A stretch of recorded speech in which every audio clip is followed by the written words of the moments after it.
Channel Mahalakshmi की ओर से आप सबको सादर जय जिनेंद्र। नई झरोखे में आपके पास लेकर आए हैं कुछ खास बात। आज इतिहास को मिटाकर कल लिखा जा रहा है और हो रही है एक नई शुरुआत। श्रमण को मिटा के वैदिक परंपरा को लाया जा रहा है, बनाया जा रहा है नया इतिहास। भारत का इतिहास कोई काला अध्याय नहीं था, स्वर्णिम इतिहास था। दूध की नदियां बहती थी जहां पर। यह केवल लूट खसोट का या मरे गिरों का लेखा जोखा नहीं है हमारा इतिहास। यह वह इतिहास नहीं है जहां पर केवल मंदिर लूटकर, मंदिर तोड़कर केवल मस्जिदें बना दी गई, वहां तक सीमित नहीं है हमारा इतिहास। यहां यह इतिहास वहां तक सीमित नहीं है कि श्री कृष्ण जी के सहयोग से पांडवों ने कौरवों को हरा दिया था। यह इतिहास वहां से भी शुरू नहीं होता कि श्री राम जी ने रावण पर विजय प्राप्त की थी। उससे पहले भी लाखों वर्षों का इतिहास है, पर उसको साफ करके एक नया इतिहास को लिखने की कोशिश की जा रही है। महाभारत ग्रंथ वास्तव में शुरू में छोटा सा जय ग्रंथ नाम से था, जैसा हमें कुछ जानकारी मिली है। उसको धीरे धीरे बढ़ाते गए, विस्तार करते गए। इतना विस्तार करने लगे कि राजा विक्रमादित्य को टिप्पणी करनी पड़ी कि अगर इस तरह बढ़ाते रहे तो एक ऊंट का बोझ बन जाएगा। और वहीं से फिर उस कथा से निकला शकुंतला और दुष्यंत का चरित्र, और जहां से एक भरत का जन्म हुआ। और इसके कारण ऋषभ देव के पुत्र भरत चक्रवर्ती को इतिहास को मिटाने की एक कोशिश, नई शुरुआत कर दी गई है। यह आज नहीं, पहले भी हुई थी, लेकिन अब फिर इसको करके रीराइट टू द हिस्ट्री और खत्म कर दिए श्रमण परंपरा को। शुरू कर दीजिए महावीर स्वामी से और ऋषभ देव जी का नाम बिल्कुल साफ कर दिया जाए। तभी तो यह शुरुआत केंद्र से हुई 12,000 साल का इतिहास लिखने के लिए। और शुरुआत उससे पहले उत्तर प्रदेश के मुख्यमंत्री जी ने कर दी। आज हम खुलासा करेंगे इस बात का, सच्चाई क्या है, एक पर्दा उठाएंगे।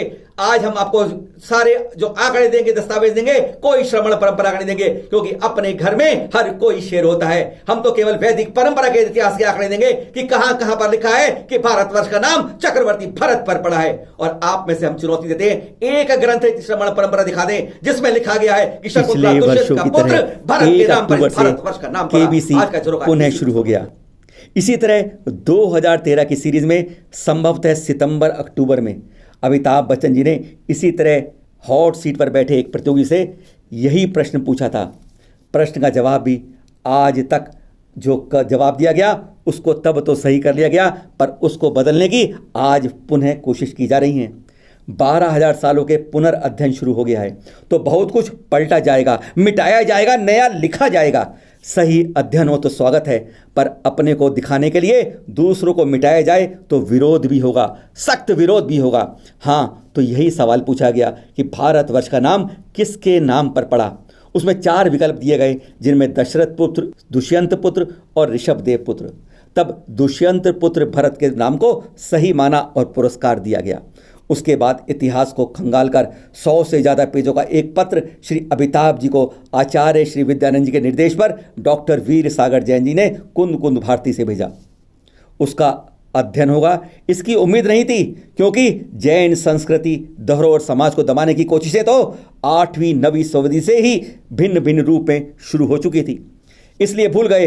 पर फिर संभवतः दिसंबर के अंदर केबीसी के एक एपिसोड में अमिताभ जी ने स्पष्ट किया और दोहराया भी कि केबीसी के इतिहास में एक प्रश्न के जवाब में हमसे गलती हुई, उसके लिए हम क्षमा मांगते हैं। मैंने और हमारी टीम ने पूरे इतिहास को पुनः देखा और स्पष्ट हुआ कि भारतवर्ष का नाम दुष्यंत पुत्र नहीं, ऋषभ देव पुत्र भरत चक्रवर्ती के नाम पर हुआ था। 21 दिसंबर 2013 को कुंद कुंद भारती शोध संस्थान से धन्यवाद पत्र भी भेजा गया आचार्य श्री विद्यानंद जी के आशीर्वाद के साथ। और इस पर अनुभव बताते हैं प्रख्यात विद्वान डॉक्टर वीर सागर जैन जी, जिनके हस्ताक्षर से यह पत्र जारी हुआ। जरा सुनिए। विद्यानंद महाराज ने एक लेटर कुंद कुंद भारती के लेटर पैड पर उनको लिखा था, ठीक है, और उसके साथ में कम से कम 100 पेज की सामग्री भेजी थी। अच्छा, कम से कम 100 पेज उनको भेजा था और सिर्फ ये लिखा था कि माननीय अमिताभ बच्चन जी, आपका एक बहुत बड़ा महत्व है, आप बहुत ज्ञान के क्षेत्र में बहुत आदरणीय सम्माननीय हैं, और हम सिर्फ इतना सा चाहते हैं कि आप जानबूझ के गलती नहीं करें, कोई अनजाने में हो गई हो तो हम तथ्य भेज रहे हैं, आप इन पर एक थोड़ी सी दृष्टि डालें, बस हमारा इतना सा निवेदन है। हम वो देख रहे थे क्या नाम से कौन बनेगा करोड़पति, हाँ। तो उस पर वो मंच पर आए और मंच पर बोले कि मुझे एक बात ये भी कहनी है कि पिछले 2-4 एपिसोड पहले हमने एक प्रश्न ऐसा आया था और उसका ये उत्तर हमने टिक किया था, और वो मैं कुछ नहीं कर सकता था क्योंकि कंप्यूटर में वो ही लिखा हुआ था, जो आंसर की में था वो वही था। तो लेकिन मैंने इसकी स्टडी की, मुझे लोगों ने मेरा ध्यान आकर्षित किया। उन्होंने हमारा कुनकुन भारती महाराज किसी का नाम नहीं बोला। हाँ हाँ। उन्होंने तो सिर्फ कि लोगों ने हमारा ध्यान आकर्षित किया। बाद में मैंने इस चीज पर थोड़ा गहराई से अध्ययन किया और मैंने अपनी टीम से भी इस विषय पर गंभीरता से चर्चा की और हमने उस प्रश्न को ठीक किया है और हम उस रिजल्ट को जो दे दिया उस कैंडिडेट को अब कुछ नहीं चेंज कर रहे हैं, लेकिन सबको ये जरूर बताना चाहते हैं कि वो उत्तर गलत था, सही उत्तर ये है। सब पुत्र भरत के नाम पर भारत नाम पड़ा है। पर यह एक बार नहीं था। इतिहास की सत्यता से जैनों की अनमोल विरासत को खंड खंड कर इतिहास को नया लिखकर अपनी परंपरा से और ऐसे प्रयास तो शुरू से ही हो चुके हैं। पहले पश्चिम बंगाल के वर्धमान स्टेशन का नाम बदलने की कोशिशें हुई, पर जैनियों के विरोध से उसको रोक दिया गया और फिर लगातार ट्विटर के माध्यम से उत्तर प्रदेश के मुख्यमंत्री श्री योगी आदित्यनाथ जी, जिन्होंने अपने व मुख्यमंत्री ट्विटर हैंडल से पुनर्लेखन के लिए मानो नींव खोदनी शुरू कर दी, एक नहीं 3 ट्विटरों के साथ, जिसके संदर्भ में यथास्थिति बताते हुए हमने जो है अपने जैन धर्म संरक्षण महासंघ के महामंत्री होने के नाते उनको यह पत्र भी लिखा। इस पत्र में उनके 22 व 27 सितंबर के किए गए ट्वीट पर ध्यान आकर्षित किया। दोनों में स्पष्ट संकेत था कि यह प्रभु श्री राम, श्री कृष्ण, बुद्ध, कबीर और महावीर की धरती है। इस पर हमने स्पष्ट किया कि यह सही है कि श्री राम की जन्मभूमि है अयोध्या, श्री कृष्ण जी की जन्मभूमि है मथुरा, कबीर जी की काशी, श्री गौतम बुद्ध जी की निर्वाण स्थली कुशीनगर, सभी उत्तर प्रदेश की धरा से जुड़े हैं। परंतु अंतिम तीर्थंकर महावीर स्वामी का जन्म या मोक्ष स्थली उत्तर प्रदेश नहीं बिहार है। वैशाली में जन्म और पावापुरी से मोक्ष। वहीं इनसे पूर्व तीर्थंकरों की जन्मस्थली जरूर है या उत्तर प्रदेश की धरा। जैनों के लिए श्री ऋषभ देव का नाम लेना सबसे उचित है। पहले तीर्थंकर और अयोध्या में जन्म और उनके घर में आने से पहले ही उनकी माता श्री मरु देवी जी के घर में आने से पूर्व देवों ने अयोध्या की रचना की थी।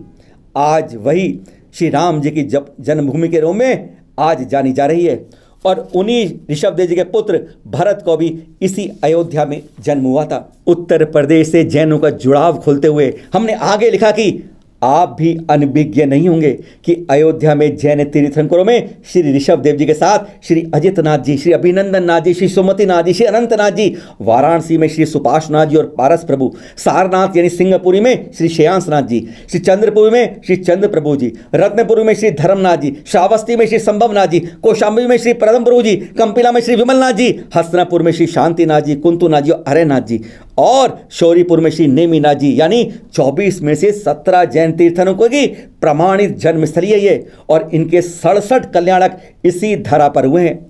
पर बात यहां खत्म नहीं होती, यह तो नींव खोदी गई थी क्योंकि 22 सितंबर को मुख्यमंत्री महोदय ने राजकीय ट्विटर हैंडल से यानी मुख्यमंत्री कार्यालय से एक ट्वीट और किया था।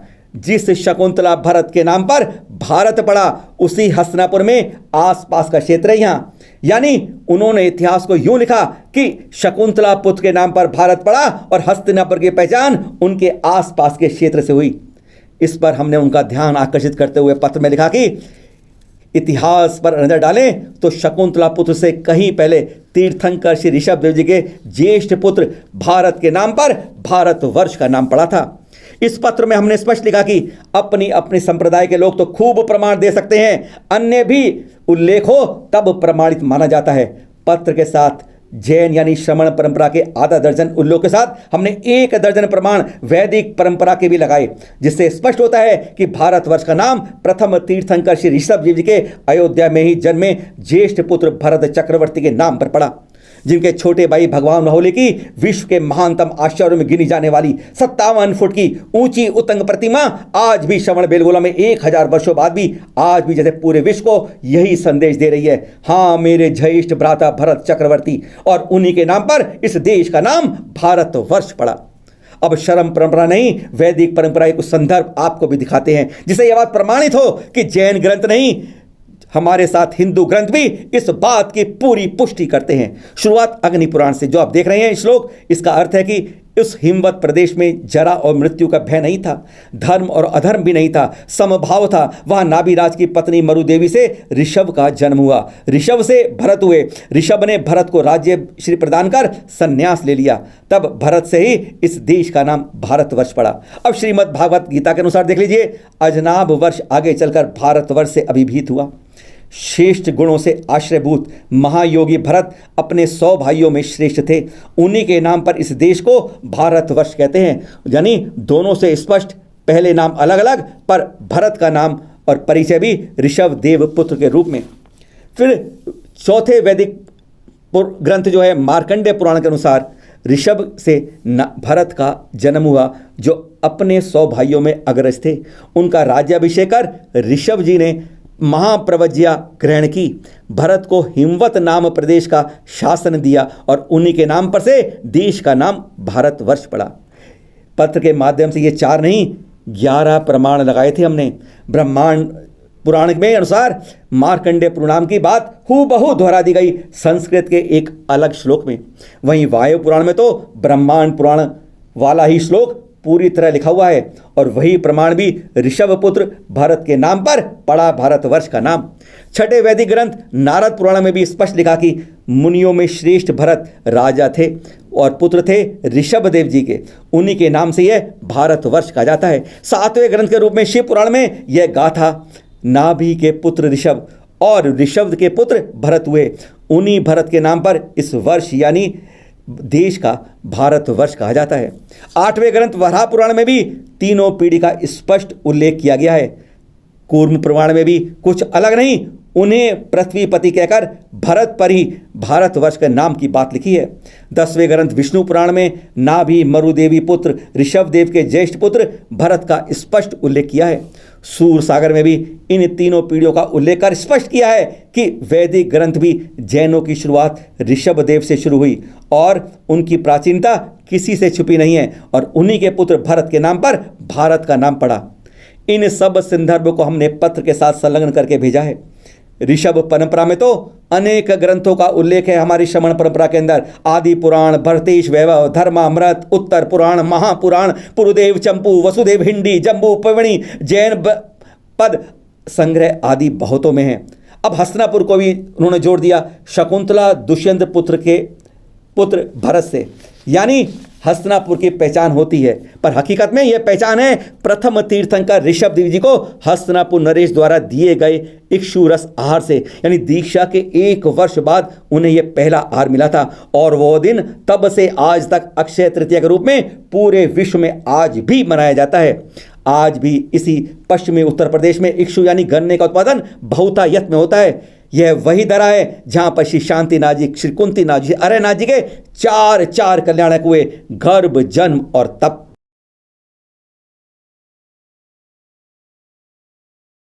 सुन लिया आपने? एक बात और बता दें, क्योंकि श्रमण परंपरा की आज कोई बात नहीं करेंगे। हमारे तो ग्रंथों में हर जगह लिखा हुआ है। हम तो आज सिर्फ वैदिक परंपरा से बात करेंगे। हिंदू पंडित जब होते हैं ना, जब यज्ञ कराते हैं, पूजा करवाते हैं, उससे पहले संकल्प दिलाते हैं और संकल्प की बात को ध्यान नहीं रखते। आज दोहराते हैं उस बात को। क्या बोलते हो पंडित? बोलते हैं जम्बू द्वीपे भारत खंडे आर्यव्रत देशांतर्गते, यानी जम्बू द्वीप यूरेशिया कहते हैं इसको, यानी भारत यूरोप को मिला के क्षेत्र जो होता है, और भारत खंडे जो है भरत का क्षेत्र, आर्यव्रत भारत को कहा जाता है। यानी इस तरीके से यह परंपरा दुष्यंत काल से नहीं चालू हुई है, दुष्यंत से बहुत पहले से जो है वैदिक परंपरा में कहा जाता जा रहा है। इस प्रमाण है भरत चक्रवर्ती। बाहुबली की प्रतिमा वहां पर खड़ी है, आज बताती है वो किसके पुत्र हैं। ऋषभ देव जी के बड़े भाई भरत चक्रवर्ती थे। लेकिन हमारे यूपी के मुख्यमंत्री महोदय वह कहते हैं कि महावीर की स्थली है यूपी, जहां पर 17 तीर्थंकर उनसे पहले जन्मे, जो जन्मा नहीं उसका नाम लेते हैं और जो जन्मे उनका नाम साफ कर देते हैं, क्योंकि इससे केवल 2546 साल में जैन परंपरा को रखा जाए, इससे पहले का इतिहास जैसे साफ कर दिया जाए। हम मुगलों की गुलामी को मिटाना चाहते हैं, लेकिन इसके चक्कर में श्रमण परंपरा को कहते हैं पीछे पीछे बैकडोर से उसको भी साफ कर दिया जाए। कहां से क्या शुरू कर रहे हैं? अध्ययन कीजिए गहन इतिहास का। जी हां, खोदिए, लेकिन अपनी लकीर को बड़ा दिखाने के लिए बाकी बड़ी लकीर को मिटाइए मत। आवाज उठाइए इस बात के लिए। इतिहास को लिखने के बाद में, इतिहास का पुनर्लेखन में इतिहास को मिटाइए मत। यह बहुत बड़ी शर्मसार बात है, और इसमें अगर जैन चुप रह जाते हैं तो इससे बड़ी शर्मसार बात हमारे जैन परंपरा के लिए कोई हो ही नहीं सकती। ऋषभ देव से शुरू हुआ है यह काल हमारा जैन परंपरा का अनादि निधन, इस बारे में है। और कल आपको सुनाएंगे मीठे बोल में एक और बात। मुनि श्री सुधा सागर जी को 2 मंत्र मिले थे अपने आचार्य जी से। क्या मिले थे? उन्होंने कहा कि मैं तो गज की तरह विहार करता हूं, और अगर कुत्ते भौंकते हैं तो क्यों भौंके, यह उनको परवाह नहीं होनी चाहिए। और क्या 2 मूल मंत्र थे, कल उनके प्रवचनों से ही सुनाएंगे आपको मीठे बोल में, किस तरीके से हमें आगे बढ़ना चाहिए अपने बारे में। अगर कोई बोलता है गलत, अपनी बात तो सही बोलिए, और अगर कोई उस पर विरोध करता है उसे डरिएगा मत। फिर मिलेंगे आपसे नए एपिसोड में। सादर जय जिनेंद्र।